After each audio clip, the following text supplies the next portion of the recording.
Good morning everyone, myself doctor Preeti Mishra. जैसा कि मैंने आपको लास्ट वीडियो में अपने गॉल ब्लैडर स्टोन के बारे में बताया था कि गॉल ब्लैडर एक्चुअली होता क्या है, गॉल ब्लैडर में कौन सा एंजाइम प्रेजेंट होता है, बाइल का क्या काम होता है और लीवर का क्या काम होता है। अब हम बात करेंगे कि गॉल ब्लैडर स्टोन क्या है। मतलब नाम से ही पता चल रहा है कि गॉल ब्लैडर में कैलकुलस या स्टोन का प्रेजेंट होना ही गॉल ब्लैडर स्टोन है। ये गॉल ब्लैडर स्टोन का साइज 2 mm से लेकर 20 mm तक भी हो सकता है। ये पर्सन टू पर्सन वेरी करता है। किसी में एक ही स्टोन होती है लार्ज साइज की, किसी में बहुत सारी स्टोन होती हैं छोटे छोटे साइज की, है ना। नेक्स्ट क्या है कि इसमें सिम्टम्स क्या है।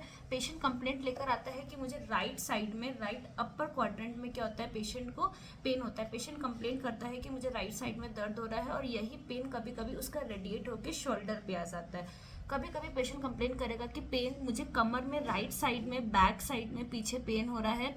सुबह उठते हैं तो उसको नोजिया, वॉमिटिंग बहुत ज़्यादा होती है, भूख बिल्कुल भी नहीं लगती है। पेशेंट एक गॉल ब्लैडर स्टोन बनने का एक ये भी बहुत बड़ा कारण है कि पेशेंट पानी बहुत ज़्यादा कम पीता है। बहुत सारी फीमेल्स ऐसी हैं जो डाइटिंग करती हैं। डाइटिंग करेंगी तो उस समय पे हमारे गॉल ब्लैडर का काम क्या होता है, बिल्कुल भी कुछ नहीं होता है। गॉल ब्लैडर में जो हमारा बाइल जो है वो एज इट इज़ क्या होता है, पड़ा रहता है। जब बाइल लंबे समय तक अगर हमारा गॉल ब्लैडर में ऐसे पड़ा रहा तो वो क्या करेगा, वो भी कोलेस्ट्रॉल के क्रिस्टल्स बना सकता है।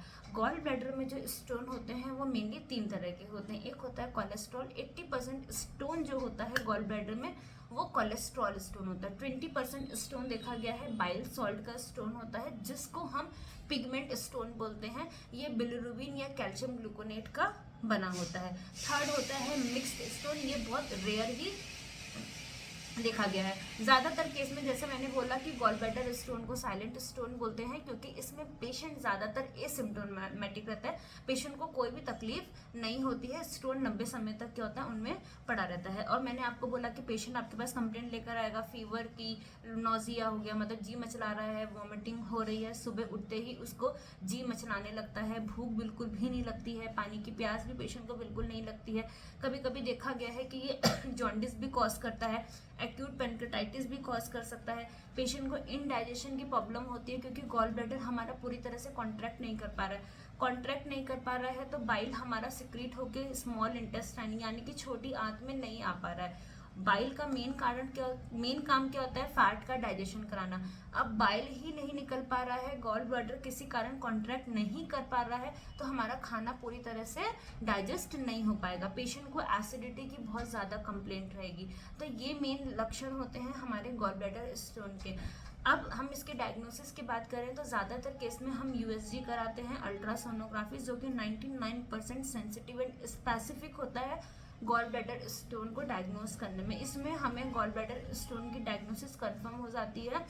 पर हम कुछ पेशेंट में एलएफटी भी कराते हैं, जिसमें हम लीवर्स के भी एंजाइम्स के बारे में देखते हैं। ठीक है, जो बहुत ज़्यादा ओबीज लेडी हैं या बहुत ज़्यादा फैटी डाइट्स खा रही हैं, सेडेंट्री हैबिट्स जी रही हैं, या फिर जो पानी का इंटेक बिल्कुल भी नहीं कर रही हैं, उनमें ये सारी गॉल ब्लैडर स्टोन होने के चांसेस बहुत ज़्यादा होते हैं। तो आपको अपनी लाइफ स्टाइल में मॉडिफिकेशन करना है, जिससे कि आपके जो स्टोन फॉर्मेशन की टेंडेंसी है या जो रिस्क फैक्टर है वो रिड्यूस हो। जैसे कि आपको हेल्दी डाइट्स लेनी है, वाटर इंटेक ज़्यादा से ज़्यादा करना है, फिजिकल एक्टिविटीज़ बहुत ज़्यादा करनी है। अगर मान लो कोई डिजीज़ कंडीशन, जैसे मैंने बोला डायबिटीज़ में बहुत प्रोन है गॉल ब्लैडर स्टोन बनना, आप डायबिटीज़ को क्योर करिए, है ना।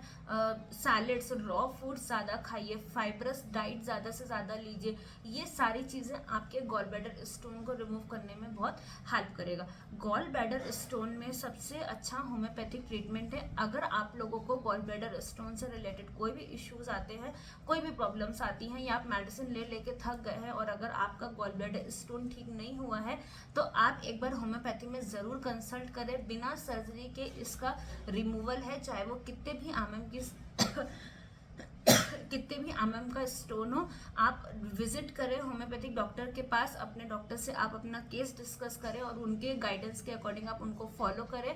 डेफिनेटली आपका गॉल ब्लैडर स्टोन रिमूव हो जाएगा। एंड अगर आपको कांटेक्ट करना है तो आप Narayana classical homoeopathic clinic and research centre, Hathigaha and Dahiyawa, Olagarh, Prayagraj में आप कांटेक्ट कर सकते हैं। ऑनलाइन कंसल्टेशंस भी अवेलेबल है, doctor R K Mishra and doctor Preeti Mishra.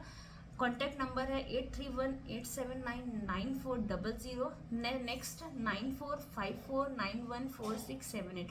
दोनों नंबर अवेलेबल है, आप दोनों में से किसी पे भी कांटेक्ट कर सकते हैं और अपने हेल्थ रिलेटेड इश्यूज को आप सॉल्व कर सकते हैं। Thank you everyone.